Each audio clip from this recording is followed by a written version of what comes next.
वही क्वेश्चन हमेशा आता तो है। वो आता है। तो वो तो मैं, मेरी सोच का मेरे को ही दंड मिलने, जो मैं ऐसा सोचूंगा वैसा मेरे को, मेरे कर्मों के फल मेरे को ही मिलने वाले हैं। लेकिन इसी सोच के कारण दूसरे में फायदा हुआ। तेजस नेटवर्क आज तक पैसा नहीं कमाया, आज तक बैलेंस शीट रेड में, अब जाकर दो क्वार्टर से पैसा कमाना चालू किया। 4 साल में कंपनी घाटे में आई है। घाटे कम हो रहे हैं, और घाटे कम भी नहीं, घाटे बढ़ते हुए आ रहे थे अभी तक तो।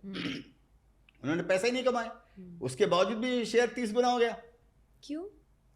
क्योंकि उसके हाथ में ऑर्डर था, ये अब कमाएगा, अब कमाएगा, अब कमाएगा। तो बैठे रहो गंगा किनारे, कभी न कभी तो लहर आएगी। तो आशा में बैठे रहे थे, उसी आशा में बैठे, एक शेयर गिर गया, उसी आशा में बैठे रहे, दूसरा शेयर तिर गया। तो आप क्या इसके अंदर में डिसीजन लेने वाले हो?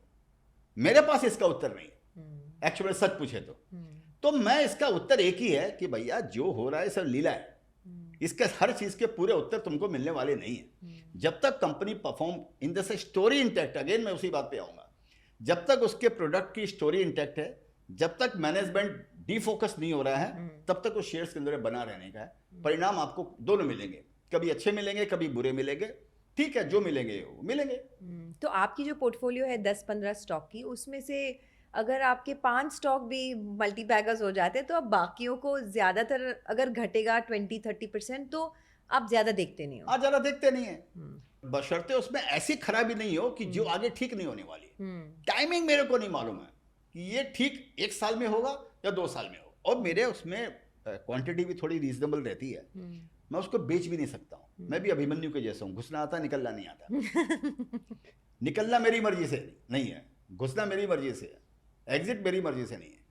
अगर आपको एग्जिट नहीं आता है तो हम जैसे लोग क्या करेंगे? मतलब मेरे मन में हमेशा वो दुविधा रहती है कि अभी एग्जिट करूं नहीं करूं, बेचूं नहीं बेचूं, बिकॉज यू नेवर नो कि वो स्टॉक। आई रिमेंबर वो आयशा मोटर्स में मेरे साथ ऐसे हुआ था। वो 8,000 में स्टार्ट हुआ जब भी मैंने इन्वेस्ट किया था, तो it went up to about 12,000 तभी। तो मुझे लगा वाह 8 से 12,000 तक हो गया है, चलो थोड़ा बेच देती हूँ। उसके बाद it went to 30,000। So of course I stayed invested because I was also tracking the company, ये वो long term investment था वगैरह, but the decision to exit is something which is very tough. नहीं तो आपको एक फॉर्मूला लगाकर चलना पड़ेगा आपको। देखिए मैं हमेशा बोलता हूँ, regret is the lifestyle disease of investing. Regret तो आपको होना है, कम ले लिए बढ़ गया तो आपको रिग्रेट है, कमी क्यों लिया। अगर आपने ले लिया गिर गया तो आपको लगेगा मैं लिया ही क्यों। एवरेज कर लेंगे फिर गिर जाएगा, आपको लगेगा मैं एवरेज ही क्यों किया। फिर आप बोलेंगे एवरेज कर लिया और मैं गिर गया, अभी मैं निकल जाती हूँ। आप निकल जाएंगे, फिर वो बढ़ जाएगा, फिर आपको लगेगा ये मैंने क्या किया।